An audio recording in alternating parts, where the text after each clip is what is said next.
నమస్తే నా పేరు Radhika welcome to Maitri news ముందుగా హెడ్లైన్స్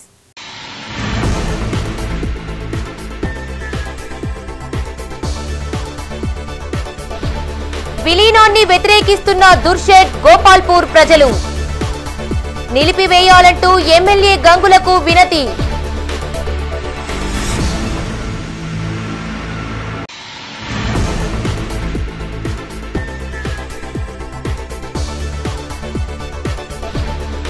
పట్టపగలే కరీంనగర్ లో దొంగతనం 18 తులాల బంగారం ఎత్తుకెళ్లిన దుండగులు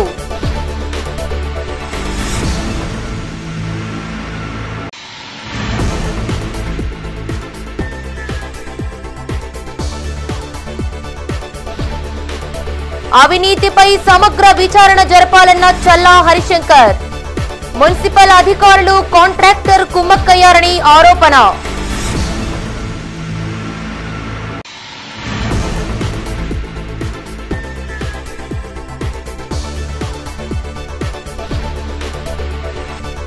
యథేచ్ఛగా అక్రమ కలప రవాణా మామూళ్ల మత్తులో అధికారుల నిర్లక్ష్యం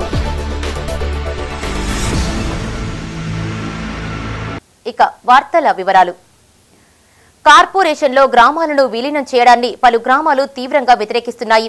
తమ గ్రామాలను విలీనం చేయొద్దంటూ దుర్షేట్ గోపాల్పూర్ గ్రామాలకు చెందిన ప్రజలు కరీంనగర్లో ఎమ్మెల్యే గంగుల కమలాకర్ను కలిశారు. నగరంలోని ఎమ్మెల్యే క్యాంపు కార్యాలయంలో గంగులకు వినతిపత్రం అందజేశారు. ఎమ్మెల్యే సానుకూలంగా స్పందించి త్వరలోనే విలీన ప్రక్రియను ఆపాలంటూ రాష్ట్ర ముఖ్యమంత్రికి లేఖ రాస్తానని ఎమ్మెల్యే హామీ ఇచ్చినట్టు తెలిపారు. ఈ కార్యక్రమంలో ఎమ్మెల్యే గంగులతో పాటు గోపాల్పూర్ మాజీ సర్పంచి ఊరడి మల్లారెడ్డి, దుర్షేడ్ మాజీ ఉప సర్పంచి సుంకిశాల సంపత్రావు, ఆర్ఎస్ శ్రీకాంత్, గోనె నర్సయ్య, నేరెళ్ల శ్రీనివాస్, అశోక్, రాజు కమల్ కుమార్, దుర్షేడ్ గోపాల్పూర్ గ్రామాల ప్రజలు పాల్గొన్నారు.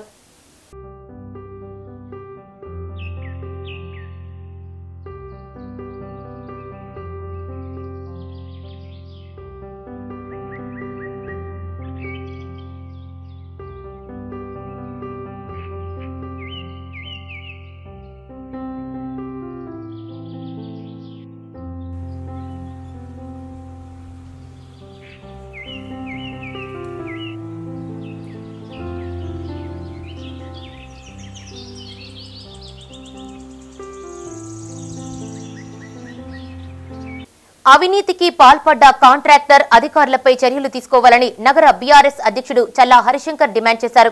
నగరంలోని మంగమ్మతోట మీకోసం కార్యాలయంలో ఆయన మీడియాతో మాట్లాడారు. ఎస్ఆర్ఆర్ కన్స్ట్రక్షన్ కాంట్రాక్టర్తో పాటు మున్సిపల్ ఇంజనీరింగ్ అధికారులు కుమ్మక్కయ్యారని ఆరోపించారు. చేయని పనులను చేసినట్లుగా సుమారు 76 కోట్లు రికార్డు చేసుకున్నారని తెలిపారు. నగర అభివృద్ధికై 60 డివిజన్లలో చేపట్టబోయే పనులకు టెండర్లు పిలవగా శ్రీ రాజరాజేశ్వర కన్స్ట్రక్షన్స్ కంపెనీ 2023లో దక్కించుకుందని చెప్పారు. జూలై, ఆగస్టులో పనులు మొదలుపెట్టారని, డిసెంబర్లో ప్రభుత్వం మారగానే పనులు నిలిపివేశారని తెలిపారు. దాదాపు 35 డివిజన్లలో 61 పనులు అసంపూర్తిగా ఉన్నాయని చెప్పారు. అసంపూర్తి పనులను పక్కన పెట్టి 76 కోట్ల రూపాయల పనులు పూర్తి చేసినట్టు బిల్ రికార్డు చేసినట్టు ఆరోపించారు. ఈ నెల 9వ తేదీన డిప్యూటీ మేయర్ చల్లా స్వరూపారాణి హర్షంకర్లు, కేంద్ర మంత్రి బండి సంజయ్తో పాటు కలెక్టర్, పలు శాఖల అధికారులకు ఫిర్యాదు చేశామని తెలిపారు. బండి సంజయ్తో పాటు మంత్రి పొన్నం చొరవ తీసుకోవాలని కోరారు. ఈ విషయంలో అధికారులు స్పందించకపోతే న్యాయస్థానాన్ని ఆశ్రయిస్తామన్నారు. ఈ సమావేశంలో నగర బీఆర్ఎస్ ప్రధాన కార్యదర్శి గడ్డం ప్రశాంత్ రెడ్డి, బీఆర్ఎస్ పార్టీ నాయకులు, కార్యకర్తలు పాల్గొన్నారు. ఈ నెల 9వ తారీఖు నాడు మా డిప్యూటీ మేయర్ గారు చల్ల స్వరూపరాణి హరిశంకర్ కలెక్టర్కు, చీఫ్ సెక్రటరీకి, కలెక్టర్ గారికి, చీఫ్ సెక్రటరీ గారికి, డిఎంఏ గారి, సిడిఎంఏ గారికి, ఈఎన్సీ గారికి, గౌరవ ముఖ్యమంత్రికి, ఎందుకంటే ముఖ్యమంత్రి గారే మున్సిపల్ మినిస్టర్, ముఖ్యమంత్రి గారికి కాంప్లైంట్ కూడా ఇవ్వడం జరిగింది. ఏమని 146 కోట్లకు 143 కోట్లకు టెండర్ అయితే ఆయన కొన్ని డివిజన్ల వర్కులే స్టార్ట్ చేయలేదు, కొన్ని డివిజన్ల తవ్వి ఇన్కంప్లీట్లో పెట్టిండ్రు, వాటిలో ప్రమాదాలు జరుగుతున్నాయి, అక్కడ ప్రజలు కాళ్ళు చేతులు ఇరిగిన పరిస్థితి ఉంది, వారికి నష్టపరిహారం కల్పియాలి. అదేవిధంగా ఆ వర్కులు బొందల వల్ల వర్షం నీళ్ళు ఏరి ఈ డెంగ్యూ, మలేరియా, చికెన్ గున్యా వంటి వ్యాధులకు కారణమవుతున్నాయి. ఆ కాంట్రాక్టర్ మీద చట్టరీత్యా చర్య తీసుకోవాలి. ఆ కాంట్రాక్టర్ను బ్లాక్ లిస్ట్లో పెట్టాలి. వెంటనే ఇన్కంప్లీట్ ఉన్న వర్కులను మరి ఆ కాంట్రాక్టర్తోనో వేరే కాంట్రాక్టర్తోనో వెంటనే చేపియాలి. ఆయన రికార్డ్ చేసుకున్న 76 లక్షల వర్కుల మీద కూడా అనుమానం ఉంది. అవి చేయని వర్కులు కూడా రికార్డ్ చేసుకున్నట్టు అనుమానం ఉంది. చేసినట్టు రికార్డు చేయించుకున్నాడు. దాదాపు చాలా డివిజన్లో వర్కులే స్టార్ట్ చేయలేదు. కరీంనగర్ జిల్లా గన్నేరువరం మండలంలోని పలు గ్రామాలలో అక్రమ కలప రవాణా యథేచ్ఛగా సాగుతోంది. కలప వ్యాపారులు ఎలాంటి అనుమతులు తీసుకోకుండానే గ్రామాలలో రైతుల వద్ద చెట్లను తక్కువ ధరకు కొనుగోలు చేసి ఇష్టారాజ్యంగా నరికివేసి లారీల్లో లోడ్ చేసి తరలిస్తున్నారు. జంగపల్లి గ్రామంలో శ్మశాన వాటిక పక్కన కొన్ని వందల చెట్ల కలపను అక్రమ వ్యాపారులు నిల్వ చేశారు. ఇక్కడి నుండి లారీలలో కలపను తరలించి సొమ్ము చేసుకుంటున్నారు. ఈ అక్రమ కలప వ్యాపారంపై ఏ ఒక్కరూ స్పందించిన దాఖలాలు లేకపోగా ఫారెస్టు అధికారులు వీరిపైన దృష్టి సారించడం లేదనే ఆరోపణలున్నాయి. రెవెన్యూ, పోలీస్ ఏ ఒక్కరూ వీరి అక్రమ కలప రవాణాను అడ్డుకున్నదే లేదని తెలుస్తుంది. అధికారులు మామూళ్ల మత్తులో వీరిని చూసి చూడనట్టుగా వదిలివేస్తున్నారని మండల ప్రజలు ఆరోపిస్తున్నారు. పర్యావరణానికి పట్టుకొమ్మలే చెట్లు అని చెప్పే ప్రజా ప్రతినిధులు ఒకవైపు హరితహారం కార్యక్రమం నిర్వహించి మొక్కలు నాటుతుంటే కలప వ్యాపారులు అక్రమంగా చెట్లను నరికి సొమ్ము చేసుకోవడమే కాకుండా పర్యావరణానికి పెనుముప్పు తెచ్చిపెడుతున్నారు. ఇప్పటికైనా అధికారులు తక్షణమే స్పందించి అక్రమంగా నిల్వ చేసిన కలపను స్వాధీనం చేసుకుని ఇకనైనా ఎలాంటి అనుమతులు లేకుండా వేప, తుమ్మ, మామిడి చెట్ల నరికివేతను, అక్రమ కలప రవాణాను నివారించాలని డిమాండ్ చేస్తున్నారు. కాపాడాలి. ఈ బిజినెస్ చేసేటోళ్ళు, చెట్లు బిజినెస్ చేసేటోళ్ళు ఇష్టారాజ్యంగా చెట్లు కొడుతుర్రు. అధికారులు వెంటనే స్పందించి వాళ్ళ మీద చర్య తీసుకోవాలి. డే అంతా పోతున్నాయి ట్రాక్టర్లు కానీ లారీలలో కానీ.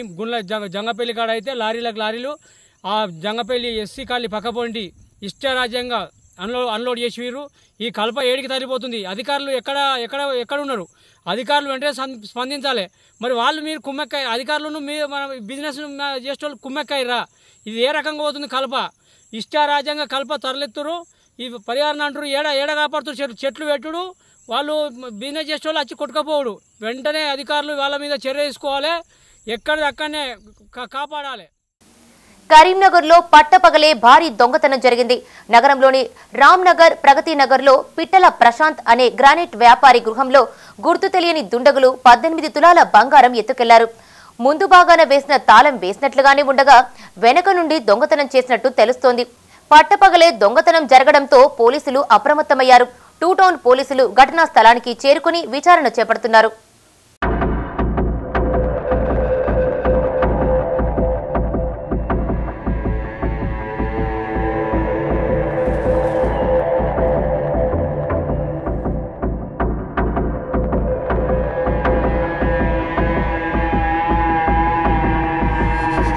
నిత్యావసర వస్తువుల ధరల పెరుగుదలకు కారణం గోదాములలో నిల్వ ఉంచడమేనని జిల్లా సిపిఐ కార్యదర్శి మర్రి వెంకటస్వామి అన్నారు. కరీంనగర్లోని అనబేరి ప్రభాకర్రావు విగ్రహం నుండి కూరగాయల మార్కెట్, ప్రకాశం గంజి వరకు పెరిగిన ఉల్లిగడ్డ, ఎల్లిగడ్డ, నూనె ప్యాకెట్లను నెత్తిన ఎత్తుకుని మెడలో వేసుకుని వినూత్న నిరసన తెలియజేశారు. నిత్యావసర వస్తువుల ధరలు రోజురోజుకు ఆకాశాన్ని అంటుతున్నాయని చెప్పారు. ధరల పెరుగుదలను పసిగట్టి నిత్యావసర వస్తువులను బ్లాక్ చేస్తే వ్యాపారుల గోదాంలపై సిపిఐ ఆధ్వర్యంలో దాడులు చేసి వాటిని పేదలకు పంచుతామని హెచ్చరించారు. ధరల నియంత్రణ కోసం తక్షణమే కేంద్ర, రాష్ట్ర ప్రభుత్వాలు, అధికారుల, రాజకీయ పార్టీలతో అఖిలపక్ష సమావేశం ఏర్పాటు చేయాలని డిమాండ్ చేశారు. ఈ సమావేశంలో సిపిఐ నాయకులు కొయ్యడా సృజన్ కుమార్, సిపిఐ నాయకులు, కార్యకర్తలు పాల్గొన్నారు. మధ్యతరగతి పేద ప్రజలు వాడుతున్నటువంటి నిత్యావసర వస్తువుల ధరలైన ఉల్లిగడ్డ ఈరోజు 20 రూపాయల నుంచి 80 రూపాయలు పెరిగింది. ఎల్లిగడ్డ 100 రూపాయల నుంచి 400 రూపాయలు పెరిగింది. జీలకర్ర 400 నుంచి 900 పెరిగింది. నూనె ఈరోజు 100 రూపాయల నుంచి 150, 160 రూపాయలు పెంచింది. ఈ రకంగా నిత్యావసర వస్తువుల ధరలను నియంత్రించడంలో ఈ యొక్క నిత్యావసర వస్తువుల పైన 12.5% ట్యాక్సీ వేసి ఈరోజు విపరీతమైనటువంటి ధరలు పెంచడం ద్వారా సామాన్య మధ్యతరగతి ప్రజలు రోజువారీ తినడానికి తిండి, వేసుకునే వంట నూనె, అదేవిధంగా అందులో వేసుకునే ఉల్లిగడ్డ, అందులో వేసుకునే ఎల్లిగడ్డ, అందులో వేసుకునే జీలకర్ర, మరి ఈ రకమైనటువంటి అన్ని వస్తువుల యొక్క ధరలు 100 రెట్లు 10 రెట్లు 100 రెట్లు పెరిగినాయి. ఈ ధరలను అదుపు చేయడంలో ఈ యొక్క ధరల వీటిపైన, ఈ వస్తువులపైన ట్యాక్సీని తగ్గించడంతో పాటు ఈ ధరను నియంత్రించడంలో విపరీతంగా ఈ కేంద్ర ప్రభుత్వం వైఫల్యం చెందింది. కలర్ క్రియేషన్స్ ఆధ్వర్యంలో త్వరలో విడుదల కానున్న బతుకమ్మ పాట షూటింగ్ కరీంనగర్లో నిర్వహించారు. నగరంలోని గిద్దపెరుమాళ్ల ఆలయ ఆవరణలో ముందస్తు బతుకమ్మ సంబరాలు చేపట్టారు. ప్రముఖ రచయిత రంగు గోవర్ధన్ రచించిన పాటకు నిర్మాత హీరో కలర్ సత్తన్న నేతృత్వంలో కొరియోగ్రాఫర్ పల్లవి సమక్షంలో చిత్రీకరణ కొనసాగింది. సాంప్రదాయ వస్త్రధారణలతో మహిళలు బతుకమ్మ ఆడారు. కోలాటాలు, బతుకమ్మలతో సందడి చేశారు. ఈ నెల 29వ తేదీన బతుకమ్మ పాటను విడుదల చేయనున్నామని కలర్ సత్తన్న తెలిపారు. తెలంగాణ ఆడపడుచులకు అత్యంత ఇష్టమైన పండుగ బతుకమ్మ పండుగేనని తెలిపారు. కొరియోగ్రాఫర్ పల్లవి నేతృత్వంలో చిత్రీకరణ కొనసాగుతుందని చెప్పారు. పూలనే దేవుడిగా పూజించే పండుగ బతుకమ్మని ప్రముఖ వ్యాఖ్యాత మాడిశెట్టి గోపాల్ అన్నారు. ఈ కార్యక్రమంలో కొరియోగ్రాఫర్ పల్లవి, రచయిత రంగు గోవర్ధన్, వ్యాఖ్యాత మాడిశెట్టి గోపాల్, నిర్మాత, యూట్యూబర్ స్టార్ కలర్ సత్తన్న, స్వరూప, పల్లవి, భార్గవి, శ్యామల, వైశాలి తదితరులు పాల్గొన్నారు.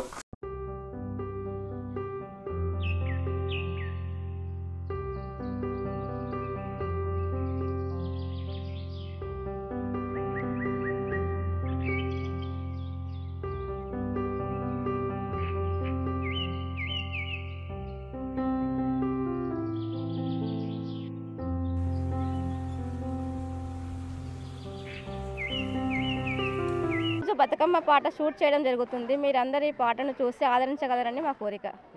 ఈరోజు గిద్దెపరంలో దేవస్థానంలో కలర్ క్రియేషన్స్ యూట్యూబ్ ఛానల్లో ఈ పాట రికార్డ్ అవుతుంది. ముందస్తు తెలంగాణ సంస్కృతి బతుకమ్మ అంటే తెలంగాణ ఆడపడుచులకు ఎంతో ఆనందం కాబట్టి ఆ ఆనందంలో ఒక మంచి పాట తెలంగాణ ఆడబిడ్డలకు అందిస్తున్నా ఎంతో సంతోషపడుతున్నాను. ఈ పాట ఆదివారం రోజు రిలీజ్ అవుతుంది. ఎందుకంటే ఈరోజు గిద్దెపురం దేవస్థానంలో రంగు గోవర్ధన్ వారి డైరెక్షన్లో పల్లవి గారి కొరియోగ్రాఫర్లో బ్రహ్మాండంగా జరుగుతుంది. ఈ సూచి ఆడబిడ్డలు ఆనందించాలని చెప్పి కోరుకుంటున్నాను. ఈ యొక్క నా ఛానల్ కలర్ క్రియేట్ ఛానల్ని అందరూ ఆదరించి అదేవిధంగా సబ్స్క్రైబ్ చేసుకోవాలి, లైక్ కొట్టాలని చెప్పి మీరు అందరూ బాగుండాలి. మా తెలంగాణ అకాచనల కొరకు మంచి పాట నేను రిలీజ్ చేస్తున్నాను. తెలంగాణ ఆడపడుచులకు ఇష్టమైన పండగ బతుకమ్మ పండగ. ఆశ్వయుజ శుద్ధ మాసం నుంచి 9 రోజుల పాటు వైభవంగా జరుగుతుంది ఈ బతుకమ్మ పండగ. సాధారణంగా దేవుళ్ళను పూలతో పూజిస్తాం, కానీ పువ్వులనే దేవతగా పూజించే పండగ బతుకమ్మ పండగ. ఆ బతుకమ్మ పండగ విశిష్టతను ఇక్కడ మా కలర్ సత్యన్న కలర్ క్రియేషన్స్ ఆధ్వర్యంలో నిర్మాతగా నిర్మిస్తున్నటువంటి కార్యక్రమం లోపల మా రంగు గోవర్ధన్ గారు రచనా దర్శకత్వంతో వైభవోపేతమైనటువంటి కార్యక్రమం గిద్దెపెరుమాళ్ల ఆలయంలో జరుగుతుంది. ఈ ఛానల్ను మీరంతా సబ్స్క్రైబ్ చేసి త్వరలో విడుదలగా ఈ పాటను మీరంతా కూడా చూసి ఛానల్ను ఆదరించాల్సిందిగా కోరుతున్నాం. కొనుగోలు కేంద్రాలను వెంటనే ప్రారంభించాలని జిల్లా సిపిఎం కార్యదర్శి మిల్కూరి వాసుదేవరెడ్డి అన్నారు. కరీంనగర్లోని జిల్లా సిపిఎం కార్యాలయంలో ఆయన మీడియాతో మాట్లాడారు. గత 15 రోజులుగా రైతులు వ్యవసాయ మార్కెట్కు పత్తిని తీసుకువచ్చి దళారులకు తక్కువ ధరలకు అమ్ముకొని మోసపోతున్నారని తెలిపారు. సీసీఐ ద్వారా వ్యవసాయ మార్కెట్లో కొనుగోలు కేంద్రాలు ప్రారంభించకపోవడంతో ప్రైవేటు వ్యాపారులు, దళారులు అన్నదాతలను నిలువుదోపిడీ చేస్తున్నారని చెప్పారు. మార్కెట్లలో దళారీ వ్యవస్థను అరికట్టి మద్దతు ధరకు కొనుగోలు జరిగేలా అధికారులు పకడ్బందీ చర్యలు తీసుకోవాలని డిమాండ్ చేశారు. సీసీఐ కొనుగోలు కేంద్రాలు వెంటనే ప్రారంభిస్తే రైతులకు మేలు జరుగుతుందని చెప్పారు. ఈ సమావేశంలో జిల్లా కమిటీ సభ్యులు సుంకరి సంపత్, ఎడ్ల రమేష్, నరేష్, తిరుపతి, భాస్కర్ పాల్గొన్నారు. పత్తి దిగుబడి వస్తున్నది. రైతాంగం మార్కెట్లోకి తీసుకొని వెళ్తున్నటువంటి పరిస్థితిలో సీసీఐ కొనుగోలు కేంద్రాలు ప్రారంభించకపోవడం మూలంగా ప్రైవేటు వ్యాపారులు, దళారులు, మార్కెట్ అధికారులు కుమ్మక్కైపోయి మద్దతు ధర అందకుండా రైతులు నష్టపోతున్నటువంటి పరిస్థితి కనిపిస్తూ ఉంది. రైతు రక్తాన్ని జలగల్లా పీల్చుకున్నటువంటి ఈ దళారులను అరికట్టాలని చెప్పేసి సిపిఎం పార్టీగా డిమాండ్ చేస్తున్నాం. కేంద్ర ప్రభుత్వం cotton corporation of India CCI కొనుగోలు కేంద్రాలను వెంటనే ప్రారంభించాలని చెప్పేసి డిమాండ్ చేస్తున్నాం. సీసీఐకి కొనుగోలుకు సంబంధించినటువంటి డబ్బులు కేటాయించకుండా గత 22-23 సంవత్సరంలో, 23-24 సంవత్సరంలో కనీసం నిధులు కేటాయించకుండా ఉన్నటువంటి పరిస్థితి కనిపిస్తూ ఉంది. రైతాంగాన్ని దెబ్బతీసేటువంటి చట్టాలు తీసుకొచ్చినే కాదు, రైతులకు కనీసం ఉపయోగపడేటువంటి, కొనుగోలుకు ఉపయోగపడేటువంటి సీసీఐని కూడా నిర్వీర్యం చేసేటువంటి కుట్రలు కొనసాగుతూ ఉన్నాయి. ప్లాస్టిక్ కు వ్యతిరేకంగా కరీంనగర్లో విద్యార్థులు పలు అవగాహన కార్యక్రమాలు చేపట్టారు. నగరంలోని తెలంగాణ చౌక్లో పారమిత హెరిటేజ్ పాఠశాలకు చెందిన 9వ తరగతి విద్యార్థులు సింగిల్ యూజ్ ప్లాస్టిక్ కు వ్యతిరేకంగా అవగాహన కార్యక్రమం చేపట్టారు. సుమారు 50 మంది విద్యార్థులతో ర్యాలీ నిర్వహించారు. ప్లాస్టిక్ తో పర్యావరణానికి కలిగే హాని గురించి ప్రజలకు అవగాహన కల్పించారు. విద్యార్థులు తెలుగు, హిందీ, ఆంగ్ల భాషల్లో నినాదాలు చేశారు. అలాగే ప్లాస్టిక్ వల్ల పర్యావరణం ఎలా ప్రభావితమవుతుందో తెలియజేసే పోస్టర్లు, బ్యానర్లను ప్రదర్శించారు. విద్యార్థులచే ప్రదర్శింపబడిన ముఖాభినయం అందరినీ ఆకట్టుకుంది. ఈ కార్యక్రమంలో చైర్మన్ ప్రసాదరావుతో పాటు డైరెక్టర్లు ప్రసూన, రష్మిత, అనుకర్రావు, రాకేష్, ప్రసాద్, రమణ, వినోదరావు, హనుమంతరావు, ప్రోగ్రాం హెడ్ గోపికృష్ణ, కోఆర్డినేటర్లు నాగరాజు, రాము, ఉపాధ్యాయులు, విద్యార్థులు పాల్గొన్నారు.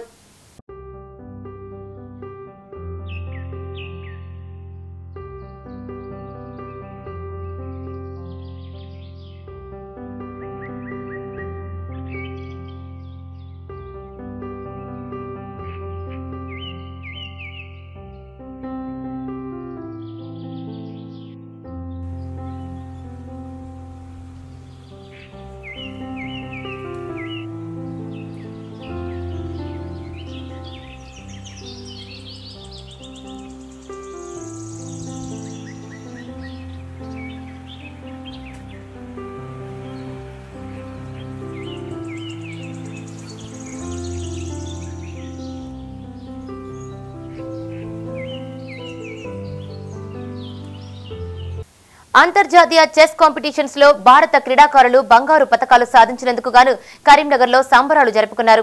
నగరంలోని అంబేద్కర్ స్టేడియంలో కరీంనగర్ డెమోక్రటిక్ చెస్ అసోసియేషన్ ఆధ్వర్యంలో కేక్ కట్ చేసి స్వీట్లు పంచుకున్నారు. మొదటిసారిగా మెన్ అండ్ ఉమెన్ కేటగిరీలో గోల్డ్ మెడల్ సాధించగా మరో 4 గోల్డ్ మెడల్స్ ఇండివిజువల్స్ కేటగిరీలో గెలుపొందారని చెస్ క్రీడా ప్రతినిధులు తెలిపారు. ఈ కార్యక్రమంలో డెమోక్రటిక్ చెస్ అసోసియేషన్ ప్రతినిధులు, జీనియస్ చెస్ అకాడమీ ప్రతినిధి అనూప్, చెస్ క్రీడాకారులు, కోచ్లు పాల్గొన్నారు. 45th ఒలింపియాడ్ హంగరీలో జరిగిన ఒలింపియాడ్ టోర్నమెంట్లో మన భారత్ గోల్డ్ మెడల్ సాధించడం ఎంతో గర్వించదగిన విషయం అది. ఎందుకంటే దాదాపు 175 కంట్రీలు పాల్గొని అందులో మొదటి స్థానం గెలవడం అనేది ఓపెన్ విభాగం మెన్ అండ్ ఉమెన్ విభాగాల్లో గెలిచి భారత కీర్తిని ఎంతో గర్వించదగ్గ విషయంగా చెప్పవచ్చు. ఎంతోమంది గుకేష్ కానీ, అర్జున్ మరియు ప్రజ్ఞానంద వీళ్ళంతా ఎంతో మంచి ఆటను ప్రదర్శించి మన భారత్ కీర్తిని చాటారు. మనకు ఇది ఒక గొప్ప సమయంగా చెప్పుకోవచ్చు. ఎందుకంటే ఇప్పుడున్న ప్రపంచ దేశాలతో పోటీ పడుతున్న సమయంలో భారత్ని ఒక మొదటి స్థానంలో చూడడం అనేది ఇది గొప్ప విషయంగా చెప్పవచ్చు. ఎందుకంటే లాస్ట్ ఇయర్ మనకు ఇండియాలో జరిగినప్పుడు 3rd ప్లేస్లో ఉండి ఇప్పుడు మొదటి స్థానం రావడం కూడా నేను మన చెస్ ప్లేయర్స్ కానీ, మన చెస్ క్రీడాకారులు మరియు తల్లిదండ్రులు మరియు కోచెస్ అందరికీ పారిశుద్ధ్య కార్మికులను కరీంనగర్లో గౌరవిస్తూ సత్కరించారు. నిత్యం పారిశుద్ధ్య పనుల్లో బిజీగా ఉంటూ నగరంతో పాటు పలు ప్రాంతాలను శుభ్రంగా ఉంచే కార్మికులను ఒక్కచోట చేర్చారు. నగరంలోని వివేకానంద డిగ్రీ, పీజీ కళాశాలలో ఎన్ఎస్ఎస్ ఆధ్వర్యంలో స్వచ్ఛతా హీ సేవ 2024లో భాగంగా కళాశాల ఆవరణలో పారిశుద్ధ్య కార్మికులను ఘనంగా సన్మానించారు. ముఖ్య అతిథిగా Satavahana university NSS coordinator Manohar హాజరయ్యారు. ప్రతినిత్యం పరిశుభ్రతకై పాటుపడే కార్మికులను గౌరవించుకోవడం ఆనందంగా ఉందని కళాశాల ప్రిన్సిపల్ డాక్టర్ శ్రీనివాస్ అన్నారు.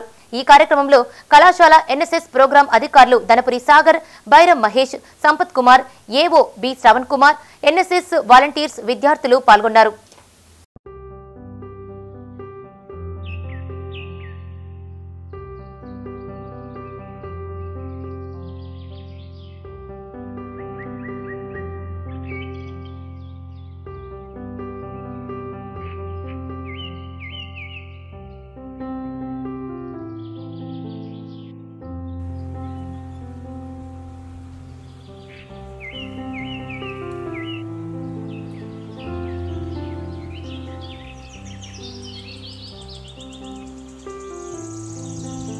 Government of India ministry of youth welfares వారి యొక్క ప్రోగ్రామ్స్లో భాగంగా స్వచ్ఛతా హీ అనేటటువంటి కార్యక్రమం శాతవాహన యూనివర్సిటీ పరిధిలో 114 యూనిట్స్ ఉన్నాయి.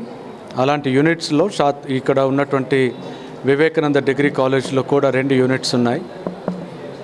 ఈ స్వచ్ఛతా హీ ప్రోగ్రాంలో ఈరోజు మున్సిపల్ సిబ్బందిని అభినందించడం ఒక ప్రత్యేకమైనటువంటి కార్యక్రమం. మా యూనివర్సిటీ శాత యూనివర్సిటీ పరిధిలోనే ఇది మొదటి కార్యక్రమంగా ఈ వివేకానంద కాలేజ్ నిర్వహించడం. శాతవాహన యూనివర్సిటీ తరపున కాలేజ్ నేను ప్రత్యేకంగా అభినందిస్తున్నాను. ఈ సమయంలో వారి యొక్క సేవలు గుర్తిస్తూ వాలంటీర్స్ కూడా వారి పట్ల బాధ్యత కలిగి సమాజం పట్ల మన కాలనీస్ పట్ల బాధ్యత కలిగి ఉండాలనే విషయాలు తెలియజేయడం జరిగింది. కరీంనగర్ జిల్లా ఫోటో అండ్ వీడియోగ్రాఫర్స్ అసోసియేషన్ ఆధ్వర్యంలో ఎన్నికల నిర్వహణ సమావేశం నిర్వహించారు. నగరంలోని అసోసియేషన్ కార్యాలయంలో జరిగిన సమావేశానికి పలువురు రాష్ట్ర నాయకులు హాజరయ్యారు. త్వరలో జరగబోయే ఎన్నికల విషయంపై సమూలంగా చర్చించారు. రాష్ట్ర అసోసియేషన్ నేత హుసేన్ ప్యానెల్ కు జిల్లా అసోసియేషన్ సంపూర్ణ మద్దతు ప్రకటించింది. ప్రధాన కార్యదర్శిగా కరీంనగర్ కు చెందిన సిరి రవి, కోశాధికారిగా భీమిడి మాధవరెడ్డిలకు సంపూర్ణ మద్దతు ప్రకటిస్తున్నామని యూనియన్ నాయకులు తెలిపారు. ఈ సమావేశంలో జిల్లా ఫోటో అండ్ వీడియోగ్రాఫర్స్ అసోసియేషన్ ప్రతినిధులు, కార్యకర్తలు పాల్గొన్నారు.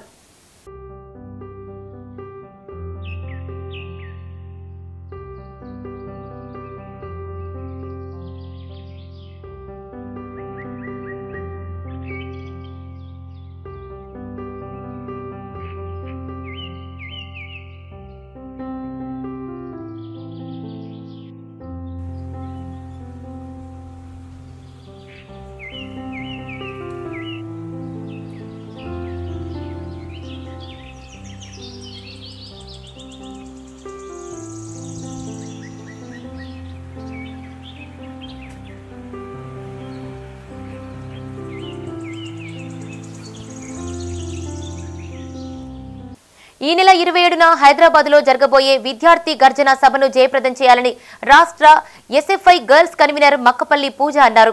నగరంలోని ప్రభుత్వ మహిళా డిగ్రీ కళాశాల ఎదుట భారత విద్యార్థి ఫెడరేషన్ ఆధ్వర్యంలో విద్యార్థి గర్జన సభ పోస్టర్ను ఆవిష్కరించారు. సుమారు 4 సంవత్సరాలుగా విద్యార్థులకు స్కాలర్షిప్స్, ఫీజు రియంబర్స్మెంట్లు విడుదల చేయలేదని, తద్వారా విద్యార్థులు అనేక ఇబ్బందులు పడుతున్నారని ఆరోపించారు. కరీంనగర్ జిల్లా వ్యాప్తంగా 16 మండలాల్లో రెగ్యులర్ ఎంఈఓ లేని పరిస్థితి నెలకొందన్నారు. ఖాళీగా ఉన్న ఎంఈఓ పోస్టులను భర్తీ చేయాలని డిమాండ్ చేశారు. ఇంటర్మీడియట్ విద్యార్థులకు మధ్యాహ్న భోజన పథకాన్ని అమలు చేయాలని కోరారు.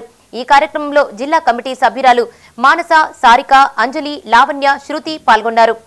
ఈ నెల 27న విద్యార్థి మహాగర్జన ప్రారంభమవుతుంది. ఎందుకంటే రాష్ట్రంలో వివిధ సమస్యలతోటి ఈరోజు విద్యారంగం కొట్టుమిట్లాడుతుంది.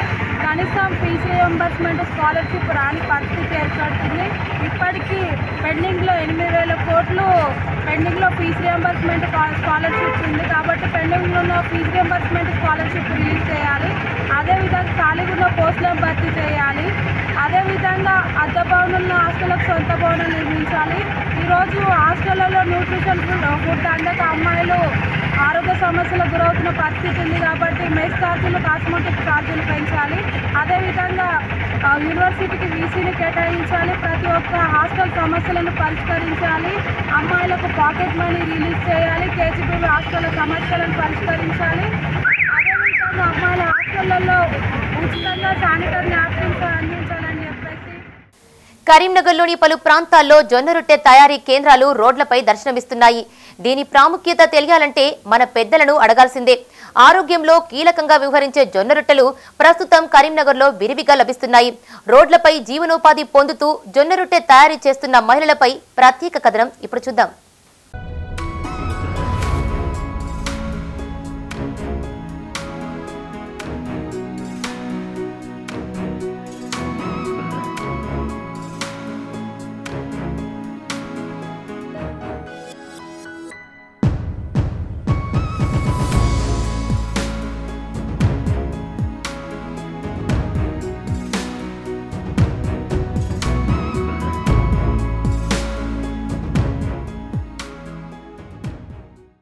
నగరంలోని మంకమ్మతోట, కోర్టు చౌరస్తా, విద్యానగర్, కమాన్ చౌరస్తా ఇలా ఏ ప్రాంతానికి వెళ్ళినా రాత్రి సమయాల్లో జొన్న రొట్టెలు తయారు చేస్తున్న మహిళలు దర్శనమిస్తున్నారు.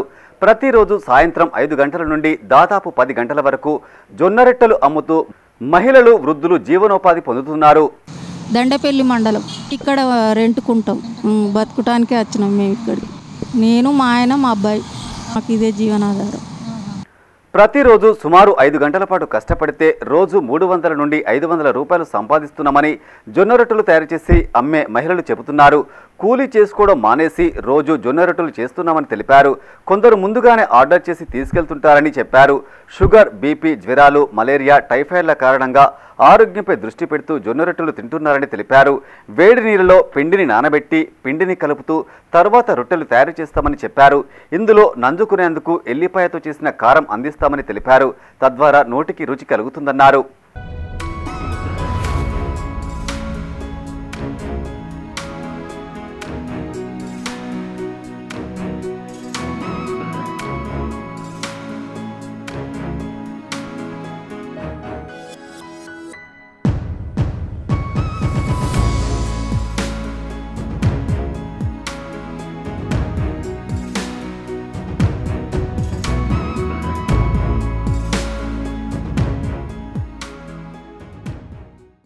జగిత్యాల జిల్లా మెట్పల్లి మండలం జగ్గాసాగర్ గ్రామంలో ఉద్రిక్తత కొనసాగుతోంది.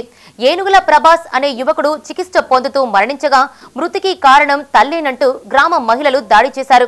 మృతుని తల్లిపై ఉన్న ఆస్తి తండ్రి పేరున రిజిస్ట్రేషన్ చేయాలని మృతదేహంతో ఇంటి వద్ద కుటుంబీకులు, బంధువులు భీష్మించుకొని కూర్చున్నారు.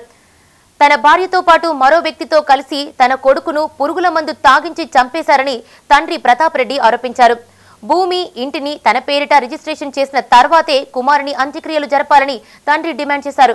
గ్రామస్తులతో మెట్పల్లి డీఎస్పీ ఉమామహేశ్వరరావు మాట్లాడే ప్రయత్నం చేశారు. తల్లిపై జరిగిన దాడిని దృష్టిలో ఉంచుకుని పెద్ద ఎత్తున పోలీసు బందోబస్తు ఏర్పాటు చేశారు. ప్రస్తుతం మృతుడి తల్లి పోలీసుల ఆధీనంలో ఉంది.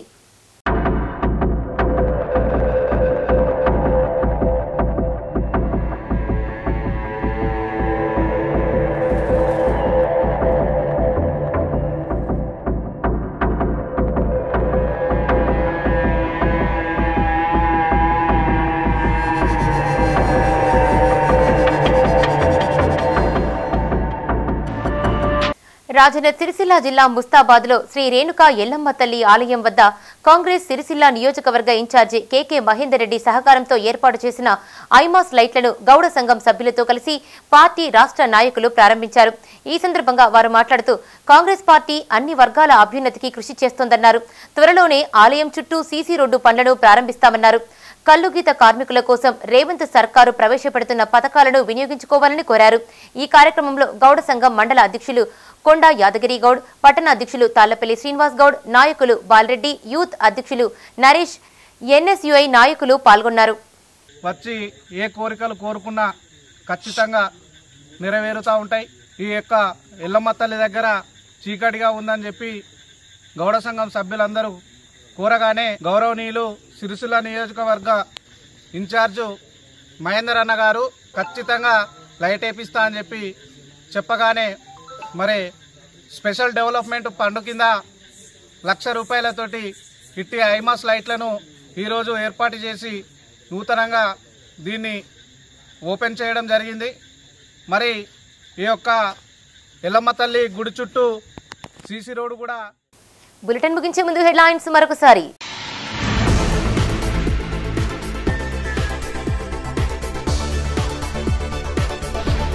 విలీనాన్ని వ్యతిరేకిస్తున్న దుర్షేడ్ గోపాల్పూర్ ప్రజలు, నిలిపివేయాలంటూ ఎమ్మెల్యే గంగులకు వినతి.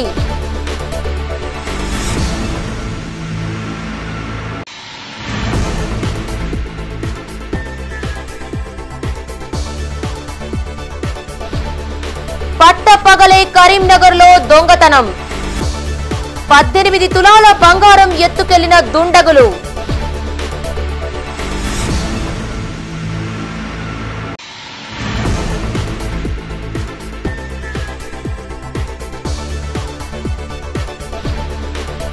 అవినీతిపై సమగ్ర విచారణ జరపాలన్న చల్లా హరిశంకర్, మున్సిపల్ అధికారులు కాంట్రాక్టర్ కుమ్మక్కయ్యారని ఆరోపణ.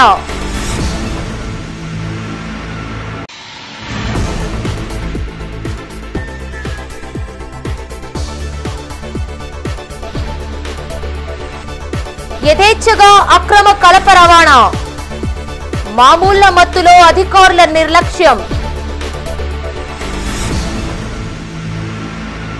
ఇవి ఈ బులెటిన్ విశేషాలు. మరిన్ని అప్డేట్స్ కోసం చూస్తూనే ఉండండి మా ఇతర న్యూస్. మేము లోకల్ మాడా కరీంనగర్. Sign out Radhika.